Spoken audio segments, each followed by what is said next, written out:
오늘의 미국 증시 투자 전략 세워보는 시간입니다. 썬투자 송범선 실장님 나와 계십니다. 안녕하십니까? 안녕하세요.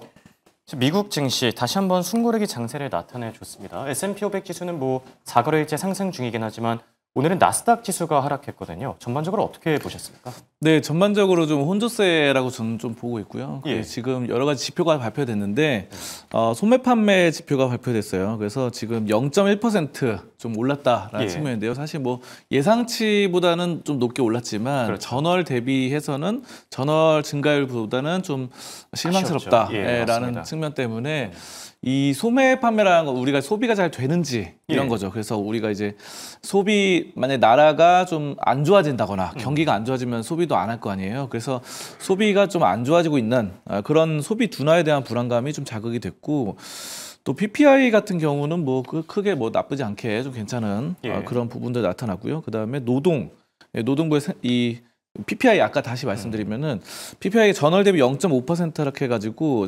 물가지수다 보니까 생산자 물가지수. 그래서 지금 우리가 이제 물가는 빠르게 오르면 안 좋죠. 그래서 이런 CPI도 그렇지만 PPI도 역시 물가로서 인플레이션에 대한 우려감이 있었는데 이런 점들은 저는 괜찮게 좀 나타났다 이렇게 좀 나타날 수 있겠고요. 시장 전망치를 크게 밑돌면서 2020년 4월 이후에 최대폭으로 꺾여 나가는 5년 만에 가장 낮은 수준에 기록한 거죠. 예. 네, 그렇게 보시면 되겠고요.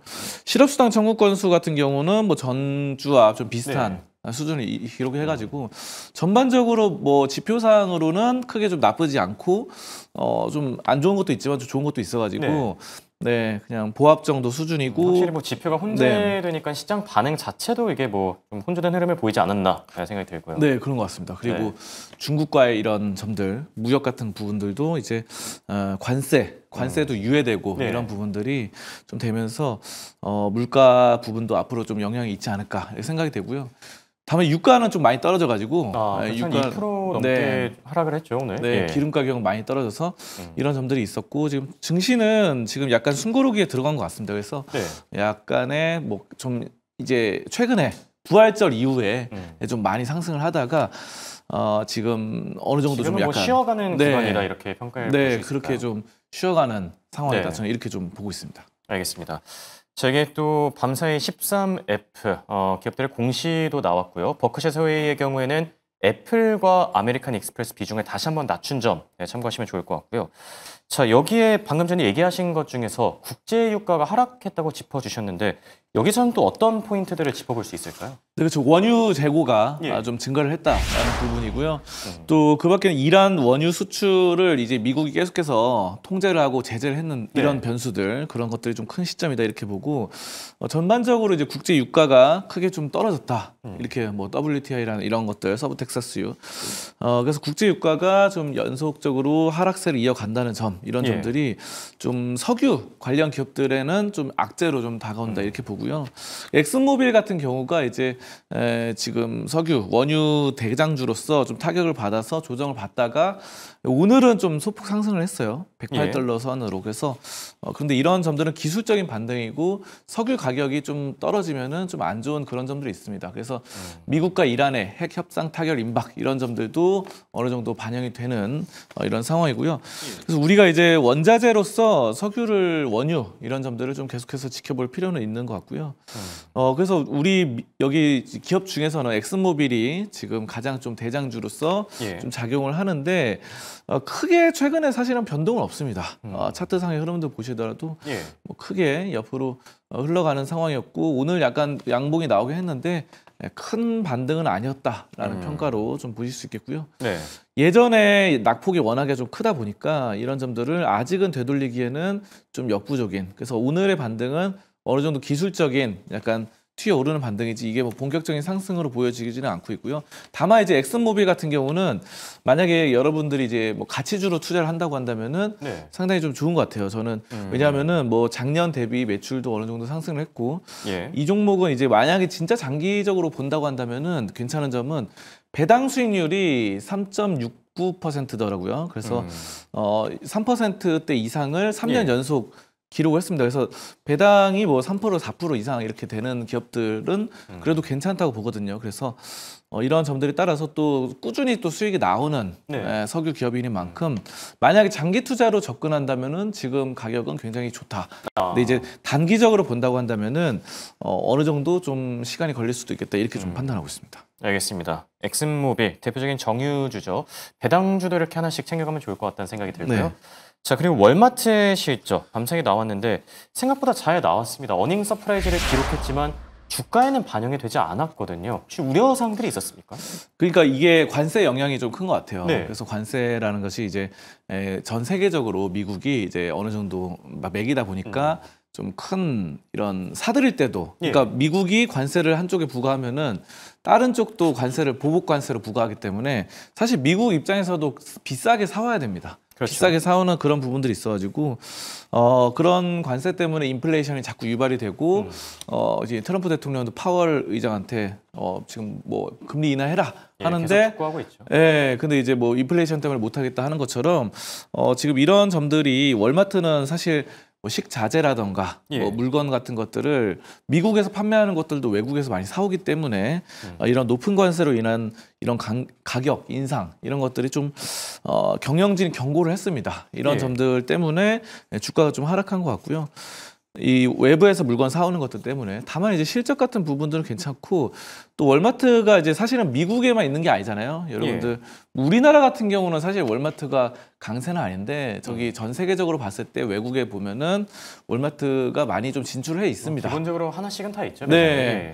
우리나라에도 진출을 했는데 우리나라 진출했는데 뭐 다른 우리나라의 기존의 뭐 이마트라던가 몬플러스 등등이 많이 자리를 잡으면서 롯데마트도 있고 해서 약간은 우리나라에서는 부진했죠. 근데 이제 다른 나라에는 또 잘 자리 잡은 나라들이 있어가지고 제가 봤을 때는 이런 관세 부분에 대한 여파는 미국 내 소비 시장에서 월마트가 좀 약간 불리한 점은 있겠지만 전 세계적으로 봤을 때는 크게 문제가 없을 것으로 판단이 되고요. 월마트는 이런 또 그런 상황에서도 실적이 또 올라가고 있기 때문에 이런 점에 따라서 또 관세도 앞으로 지금 중국과의 이 관세도 좀 어느 정도 마찰이 낮아지는 것처럼 유예되긴 했지만 앞으로 계속해서 좋아질 거라고 보고 있거든요. 영국과도 좋아졌고 그래서 우리나라도 마찬가지고 앞으로 협상을 다양한 국가들에서 하면은 어느 정도 낮아지면은 이 월마트도 크게 문제는 없을 것이다. 앞으로 더 추세가. 상황은 개선될 가능성이 크다. 이렇게 보고 계시군요. 그렇죠. 저는 뭐 이런 부분들이 좀 이게 한 일시적으로 한 몇 달간은 좀 힘들게 나타날 수 있겠지만 장기적으로 보면 관세라는 부분들도 어느 정도 해결이 될 것이고 인플레이션에 큰 문제가 없을 것이다 이렇게 좀 보고 있습니다. 네, 알겠습니다. 자, 그리고 슈퍼 마이크로 컴퓨터도 들고 오셨어요. 중동 지금 쪽에서 계속해서 뭐 호재들이 들려오고 있는데 오늘은 너무 많이 올랐던 탓일까요? 소폭 하락하긴 했거든요. 뭐 이틀 연속 한 뭐 30% 넘게 올랐으니까 뭐 당연하지 않을까 생각이 들기도 하는데 어떤 이슈들이 있었는지 좀 정리해 주시죠. 네, 사우디아라비아 쪽으로 데이터 센터 이 데이터 볼트와 200억 달러 규모의 계약을 체결했다고 이 슈퍼마이크로가 지금 밝혔고요. 그래서 이런 점들로 인공지능 서버 전문 업체로서 여러 가지 이번에 이제 트럼프 대통령의 중동 순방 수혜주다 이렇게 좀 볼 수 있겠죠. 그래서 긴밀한 또 엔비디아와 또 긴밀한 협력 관계예요. 그래서 엔비디아도 이번에 굉장히 많이 중동 쪽으로 공급을 하는 만큼 블랙웰을 이런 점들 좀 잘 되겠다 싶겠고요. 슈퍼마이크로 같은 경우는 사실 뭐 최근에 좀 안 좋은 것들이 있었어요. 그래서 회계 부정 의혹 이런 것들은 좀 있었습니다. 그래서 그때 주가가 한번 크게 출렁였었죠. 크게 뭐 좀 떨어졌다가 사실 지금도 엄청나게 떨어져 있는 상태고 자 그런데 뭐 122달러까지 갔다가 지금 43달러다 보니까 사실 오른 게 별로 없습니다. 그래서 최근에 이제 올랐다가 데이터볼트 200억 달러 규모 이거 공급 때문에 올랐다가 좀 어느 정도 가격이 사실은 뭐 이런 점들에 따라서 지금 2024년 1월, 2월, 3월에 많이 올랐던 것이 좀 정상화돼 있긴 해요. 그래서 이제는 좀 오늘의 약세는 사실 뭐 약간 쉬어가는 흐름으로 나타나고요. 이 큰 추세를 보면은 여기서 이제 좀 많이 조정을 받았죠. 그래서 이제 좀 약간 올라가 보는 그런 상황이고 이 슈퍼마이크로 컴퓨터가 이제 엔비디아와도 이렇게 협력 관계가 좋다 보니까 앞으로의 실적 뭐 이런 것들도 기대가 되고 있습니다. 알겠습니다. 자, 그럼 마지막으로 살펴볼 특징주 SMR 기업이죠. 오클로를 들고 오셨는데 여기는 어떤 이슈들이 있었습니까?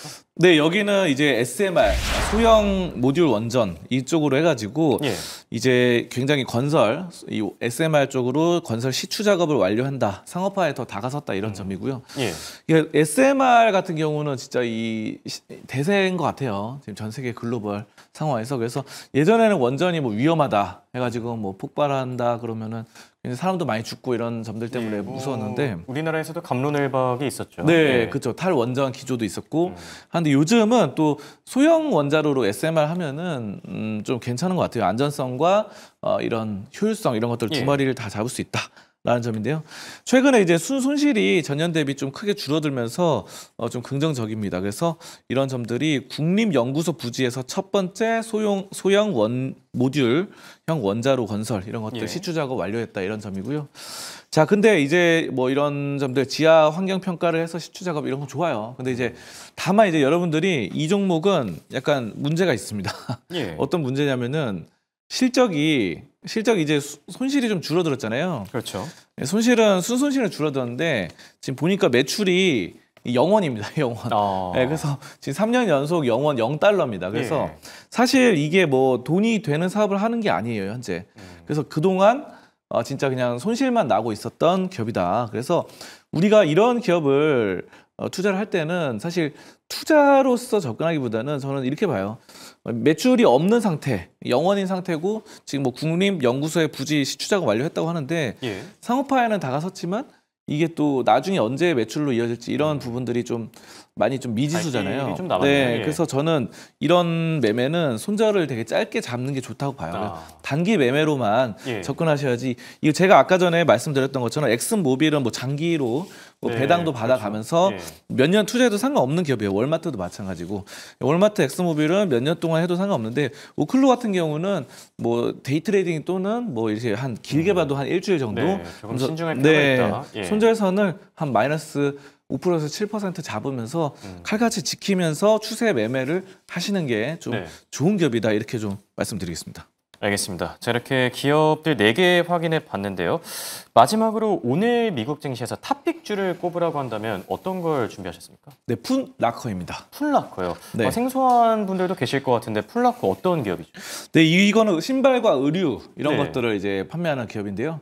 근데 이번에 지금 굉장히 좀 좋은 게 나왔던 게 그렇죠. 이 인수 24억 달러의 딕스 스포팅 맞습니다. 굿즈가 인수하기로 합의했다는 소식 때문에 예. 지금 85% 올랐거든요. 근데 우리나라는 사실 상한가 30% 이런 게 제도가 존재하니까 말이 안 되는 건데 미국은 뭐 이런 게 없죠. 상한가, 하한가. 그래서 네. 85% 급등이 나왔습니다. 그래서 저는 여기서 이제 어느 정도 프리미엄이 반영됐다. 그래서 큰 수익에 대한 기대감이 좀 안겨줬는데 자, 그래서 뭐 이런 점들이 좀 기대가 되고 있고 강한 모멘텀이 나타나고 있는 시점이다라는 예. 점인데요. 사실 이것도 마찬가지로 아까 전에 오클로와 마찬가지로 이게 지금 85%라는 거는 굉장히 많이 오른 수치이기 때문에 여러분들이 이 기업에 대한 모멘텀 투자, 그러니까 투기적인 약간 데이 트레이딩 가능하겠지만 예. 이거를 손절선을 안 잡고 접근해서는 안 됩니다. 그래서 물론 뭐 북미라던가 유럽, 호주, 아시아 이런 26개국에서 2,500개 이상의 매장을 운영하고 있어요. 이런 점들 예. 장사는 잘 되는데 그럼에도 불구하고 변동성이 너무 커졌기 때문에 여러분들이 단기 대응을 하면서 저는 손절선 이 종목은 뭐 한 10% 정도 그래서 단기적으로 매매 접근해서 여러분들이 추세 매매 이 돌파 매매를 하시는 분들은 상방 추세로 좀 어느 정도는 단기 투자, 푼라커 해볼 수 있겠다. 저는 이렇게 좀 보고 있습니다. 알겠습니다. 지금까지 두 말씀의 썬투자 송범선 실장과 함께했습니다. 감사합니다. 감사합니다.